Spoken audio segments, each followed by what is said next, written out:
I'm in a 1950s house, okay? The people who are gonna be living here, they want they want this house to be opened up a little bit. I mean, we basically got walls and doorways, entryways galore. We've got a doorway to get inside the kitchen, a small doorway, okay? Check this out. Maybe you can't see it, maybe you can. Look at this doorway. We got a small doorway to get in the kitchen. We got a small doorway right here to get from the living room into, not even really the kitchen, into the dining room, which leads me into another doorway into the kitchen. Now, the pros and cons with these 1950s houses, they're indestructible. And I mean, literally almost indestructible.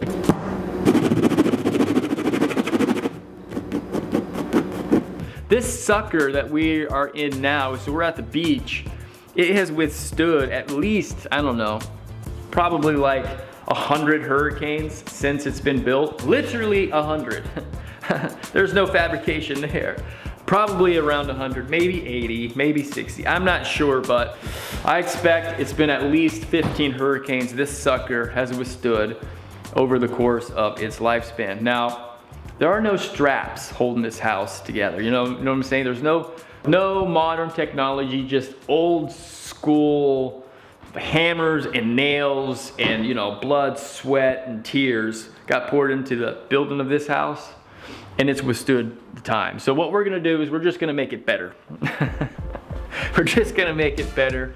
You know, demo day. Demo day is one of the best days because you have all these ideas, these schemes, your mastermind plan, but you don't actually know if what you ultimately want this transformed space to look like is actually even possible. Until you start ripping off this sheetrock, exposing the wires, exposing all of the problems that you just cannot foresee. Like, for example, on the inside of the kitchen right here, for some reason they had 2 layers of sheetrock on the inside of the kitchen. Like, why did they have that? I don't know. But you know, you find stuff like that. But look, at the end of the day, you just gotta grab your mallet, your Sawzall, and just, you know, go to town, have fun, invite your friends over, make it a pizza party. But when you want to transform space like this, make it enjoyable.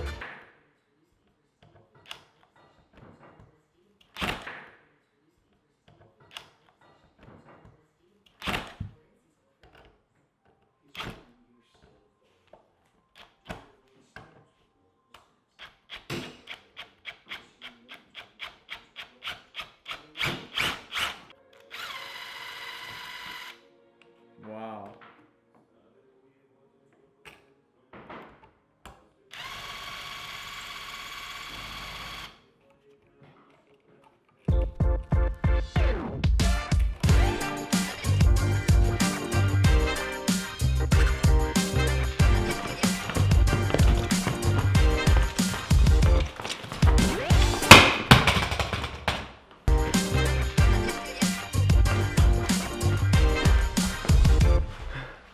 So sometimes you just gotta spin, you know what I'm saying? You have a little bit too much coffee and you're pumped up on caffeine.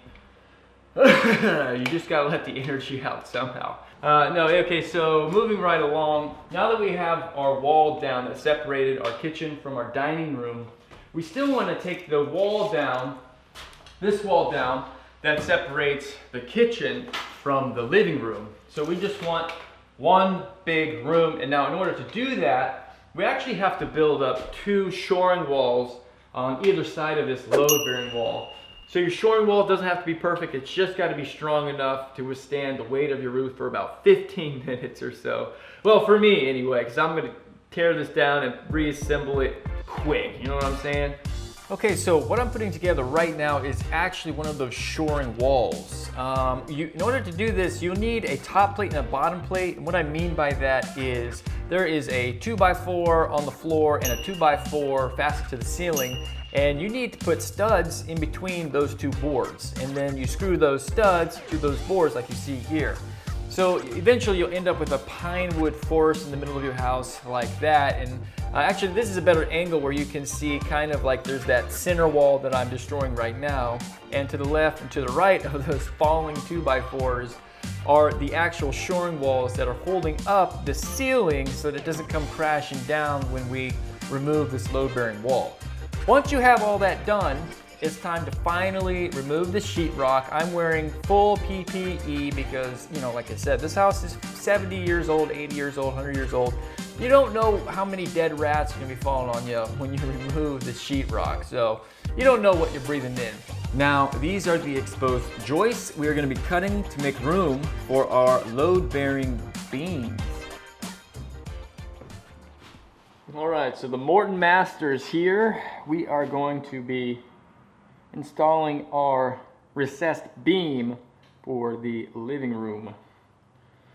We're very excited. Once we get this done, this is like the biggest project we really have here. Everything else is pretty much easy peasy, lemon squeezy. You feel me on that one? Okay, so next up on our list of things to do is we gotta take some measurements. We're gonna be cutting a channel through all of these joists to make room for our recessed header. We're using a speed square for that. You can use a framing square, you can use a level, you can use your tape measure, eyeball it, whatever you got, use that. Next, just take your favorite saw that's gonna produce the most amount of sparkles. For us, it's the skill saw. I mean, if you wanna use a sawzall or a handsaw to cut that channel through all of your joists, feel free and do that too. Once you have your channel cut out, and this channel, okay, so how big the gap actually is depends on the beams or the size or the width of the beams that you're gonna be using. You see how large that piece of wood is? Fortunately, it's me and the Morton Master installing those sons of guns up in the rafters, but that's how big that groove or that channel needs to be in your ceiling.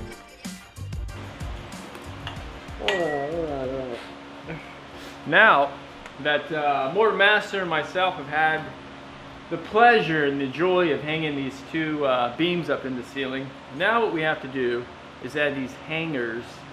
Get these at your local hardware store. If you are getting your work inspected, your building inspector is going to want to see these hangers. So just do that. So me and Morton Master know that that's what code is. So that's what we're using. Get these metal hangers, the appropriate size for the wood that you're using. Feel me on that one? Amen. Okay. So these hangers are what we're actually using to fasten each joist to the recessed beam. So like each one of these hangers requires 8 screws or 8 nails, and right now I'm just kind of putting them in place, and Morton Master is going behind me and really fastening those suckers together. Wow, look at that. Some mud and tape, some sheetrock. Boy, is it a dirty job. Somebody's got to do it. Luckily, I am a master at it. But you know, when you can finally put some sheetrock and joint compound on the walls, the transformation starts to take place. And while that mud is drying, we decided to go ahead and refinish all of the floors. These are beautiful white oak floors, just natural floors, like 70 years old. You know, if it was up to me, I probably wouldn't put any stain on top. I would have just put some polyurethane right on top of that bare, like raw wood, but you know, it's not my house, so you gotta do what the owners want. That's cool. All right, so now that we have our floors taken care of, you know, we got them sanded, we got them stained nice and even, and you know what, we even got that top polyurethane coat on. It was really, really easy. All that only took about 13 minutes. So we have to build a little island area stuff. So basically, here's our kitchen island, and all we gotta do is just build like a little knee wall, a little support wall shelf, because there's gonna be a pretty big slab. It's either gonna be quartz or granite or slate or some type of stone-ish material that's gonna be on this island, and it's gonna be pretty darn big. So we gotta use some good old tubifers, these suckers, to build like a support wall all the way around this cabinetry. You know, it'll be a little bit decorative. It'll be a little, you know, nice center island piece. Build that real quick, and it shouldn't take long. I mean, literally, I mean, you'll see. Here we go. Well, actually, what you are gonna see is a video that's been sped up about 8 billion% faster. This is an entirely separate video. I highly recommend check it out. We'll link it below. All right, good. So it is, ladies and gentlemen, boys and girls, that time of the day. It is 9:23 at night. You know, I wanted to start this tile backsplash around 11 o'clock this morning, but well, you know, things happen. You forget this over here. That's got to be dropped off over there. Oh, they forgot to drop these keys. You know what I'm saying? So we're starting a little bit late, but it's okay. You know, we should be able to do this pretty quick. And by we, I mean me. But you know, you're participating with me. You know, you're watching this wherever you're watching this at, on your phone, at home, on the toilet. Time for some good old entertainment. You feel me on that one? So let's do it. Look, this is a tip right here. Get your tile, lay it out with the spacers and a tape measure. Any Joe Schmo, by the way, we're doing a backsplash. Any Joe Schmo can lay tile. Any Joe Schmo can do a kitchen backsplash. But if you want it to look good, decent, like a professional did it, like you've been doing it for 800 years, definitely the more forethought you put into your patterns and how you're actually gonna lay the tile out, where it's gonna end and this and that, the better your results will be. You can take that to the bank. Oh, yeah. All right, so the tile is coming along great. As is everything, always comes out great because we're afraid to tell you otherwise. So the tile's coming out great. It's the next day, it's set up, we got all the spacers pulled out, we got a beer, we have a special guest with us today, our special dragocenia tsarica, которая называется Anastasia. We have a special Russian guest with us named Anastasia. I'm going to be putting on the grout and she's going to be following with the sun. With the sun, with a couple sponges, and yeah, let's see if we can't knock this out in about 3 seconds. Literally. So, it's been 24 hours since I installed all of that subway tile. You know, subway tile is that tile that really, it's never gonna look bad. You know, it's always gonna be subway tile, but it's never gonna just look like terrible. Anyway, that's my point of view. So we are grouting, and if you can see, she is wiping it off almost as fast as I'm putting it on. This is very fast, quick drying grout. Usually you need to wait a few minutes, but not in this particular case. All right, here we go. So I've got my 6-inch, because you gotta have it, at least in the beginning. You got your 6-inch flex duct connected to a reducer, 6-inch to 4-inch reducer. That way, this sucker will work. Good. There we go. Just like that. Voila. We can plug this sucker in. Voila. Hopefully it's not going to be a pain in the butt to connect these things. Sometimes it really is. Will it be a pain in the butt? I'm just going to go ahead and tell you yes. Yes, it will be a pain in the butt. Boom. Bing, bada boom.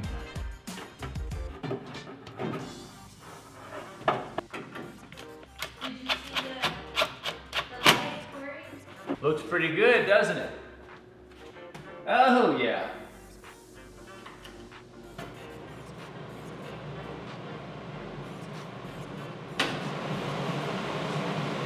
And it works.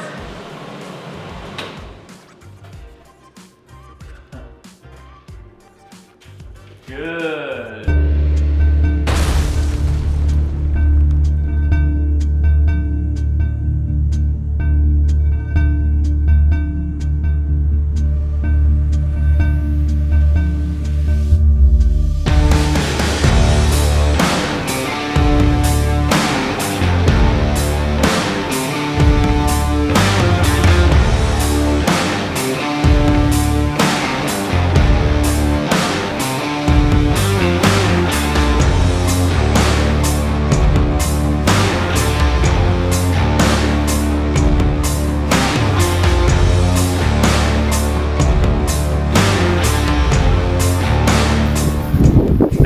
Costing us money. This is our 5th trip to Home Depot. This knucklehead behind the camera can't get his shit together. Too old for this bullshit.